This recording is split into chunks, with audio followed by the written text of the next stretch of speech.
श्री राम, जय श्री राधे कृष्णा। राम के कदमों पर कथानक में आप सभी का फिर से स्वागत है। पिछले वीडियो में हमने चर्चा करी थी कि कैसे विश्वामित्र जी भगवान श्री राम को लेने अवध आते हैं और कैसे वशिष्ठ जी की आज्ञा से महाराज दशरथ प्रभु को विश्वामित्र जी के साथ भेजते हैं। आज हम चर्चा करेंगे कि कैसे प्रभु अहल्या जी का उद्धार करते हैं श्री राम के कदमों पर कथानक में।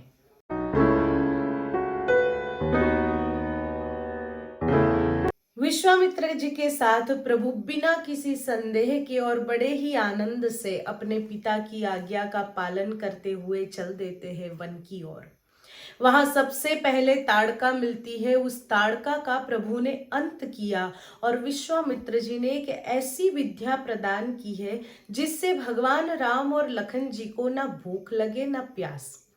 ऐसी विद्या को लेकर यज्ञशाला तक पहुंच गए हैं और अब यज्ञ की चारों ओर घूमते हुए भगवान श्री राम और लक्ष्मण जी यज्ञ की रक्षा कर रहे हैं। समय व्यतीत हुआ, यज्ञ की शुरुआत हुई और मारीच और सुबाहु दोनों का आगमन हुआ। यज्ञ में विष्ठा वगैरह डालकर यज्ञ को खंडित कर रहे हैं।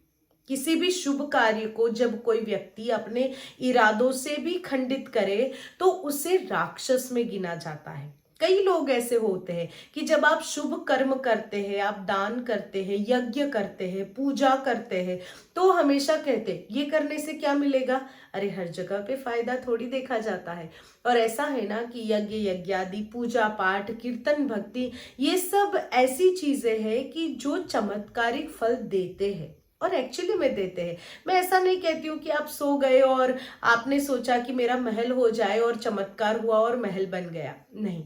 लेकिन आपकी जो मनः शांति है, जिस शांति को ढूंढने के लिए लोग पहाड़ों में जाते हैं, जिस शांति को ढूंढने के लिए लोग देश बदलते रहते हैं लेकिन फिर भी नहीं मिलती, वो शांति उस प्रभु के भजन से और उनकी कृपा से अवश्य ही प्राप्त होती है। तो भगवान के भजन में तो फायदा ही फायदा है, उनसे बस सच्चा प्रेम होना चाहिए। यहाँ पर प्रभु स्वयं यज्ञ की रक्षा करते हैं और जैसे ही सुबाहु और मारीच आए, सुबाहु का प्रभु ने अंत किया और मारीच को 100 योजन दूर फेंक दिया है लंका के समीप, और उसको इसीलिए जिंदा रखा है कि तुम्हारी अभी जरूरत पड़ेगी। उसके बाद यज्ञ सुख शांति से संपूर्ण हुआ। जनकपुरी का संदेश मिला है विश्वामित्र जी को कि महाराज जनक की पुत्री का स्वयंवर है। भगवान श्री राम को यज्ञ रक्षा की आज्ञा थी, इसीलिए विश्वामित्र जी ने बड़ी ही चतुराई से भगवान श्री राम से कहा है कि राम, धनुष यज्ञ है जनकपुर में और वहां भी ऐसे कई दानव आएंगे। अगर आपको कोई तकलीफ ना हो तो हम जनकपुर जाए। गुरु की आज्ञा का मान रखते हुए धनुष यज्ञ सुनि रघुकुल नाथा, हर्षि चले मुनिवर के साथा। धनुष यज्ञ सुनकर ही आनंद से प्रभु विश्वामित्र जी के साथ चले। वहां पर बीच में गौतम ऋषि का आश्रम आता है और वहां पे है पत्थर बनी अहल्या जी।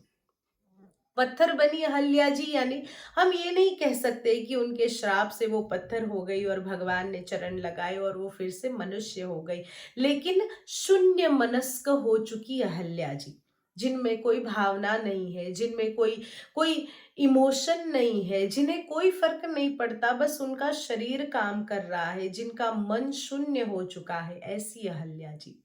इस सुंदर आश्रम को देखकर प्रभु को प्रश्न होता है कि इतना सुंदर आश्रम किसका है, लेकिन यहाँ पे ना पशु है, ना पंछी है, ना आनंद है, न किसी की हलचल है। विश्वामित्र जी ने कहा कि ये गौतम ऋषि का आश्रम है और पूर्व में इंद्र के कुकर्म के कारण अहल्या जी को श्राप मिला और अपने उद्धार हेतु वो आज भी आपकी चरण रज की प्रतीक्षा कर रही है।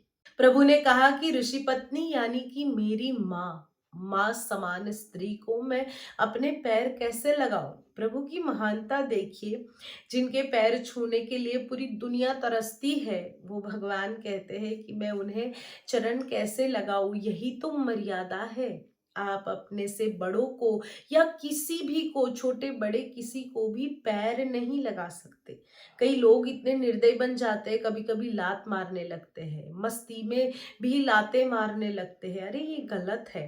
कई लोग ऐसे हो जाते हैं कि जिन्हें भान नहीं रहता कि वो कैसा व्यवहार कर रहे हैं, किसके साथ कर रहे हैं। उसे सीखना चाहिए भगवान श्री राम से। यहाँ सिखा रहे हैं अहल्या जी, जिनसे कभी मिले नहीं, जिन्हें कभी देखा नहीं, कह रहे इन ऋषि पत्नी को जो मेरी माता समान है, उनको मैं पांव कैसे लगाऊं। अपने चरण को ऊपर किया, वायुदेव ने सहायता की और चरण रज जाकर अहल्या जी पर गिरी है। सब कुछ याद आ गया, फिर से जीवंत हो उठी है और प्रभु को देखकर उनके चरण पकड़ लिए हैं। प्रभु मैं धन्य हो गई, आज आपने मुझे दर्शन दे दिए, इससे बड़ा सौभाग्य मेरा क्या हो सकता है। आज गौतम ऋषि का श्राप मेरे लिए वरदान हो गया कि स्वयं परमात्मा श्री राम के मुझे दर्शन हो गए। प्रभु मुस्कुरा रहे हैं और प्रभु कह रहे हैं, देवी धन्य तो हम हो गए हैं कि आपके हमें दर्शन हो गए। अहल्या जी का उद्धार कर, उनको प्रणाम कर प्रभु आगे चलते हैं और आगे आती है भागीरथी गंगा जी। वो गंगा जी जो देव नदी है, जो स्वयं प्रभु के चरण से ही प्रकट हुई है और जिसे सूर्य वंश के महाराज भगीरथ ही पृथ्वी पर लाए हैं, हम सबके पापों का नाश करने के लिए, हमारा कल्याण करने के लिए। लेकिन इसका अर्थ ये नहीं है कि पाप करो और गंगा जी में जाके डुबकी लगाओ। गंगा जी सिर्फ उन्हीं पापों का नाश करती है जो गलती से हो गए हैं। कलयुग में तो हमारे गलती से किए गए पापों की गिनती ही नहीं है, नहीं तो लिस्ट बड़ी लंबी हो जाएगी। भगवान जानबूझ के किए गए पापों की ही गिनती रखते हैं। तो जब हमसे गलती से किसी का मन दुख हो जाता है, गलती से कोई जीव हमारे पैर नीचे दब जाता है, ऐसे जीवों का गंगा जी उद्धार करते हैं। ज्ञान रूपी गंगा जी, जब भी ज्ञान की प्राप्ति करनी हो तो गंगा जी का सहारा लेना चाहिए। ऐसी अद्भुत गंगा जी का दर्शन करते हुए, मोक्षदायिनी माता के चरणों में वंदन करते हुए प्रभु आगे बढ़ते हैं। आगे की चर्चा हम अगले वीडियो में करेंगे। तब तक के लिए जय श्री राम, जय श्री राधे कृष्ण।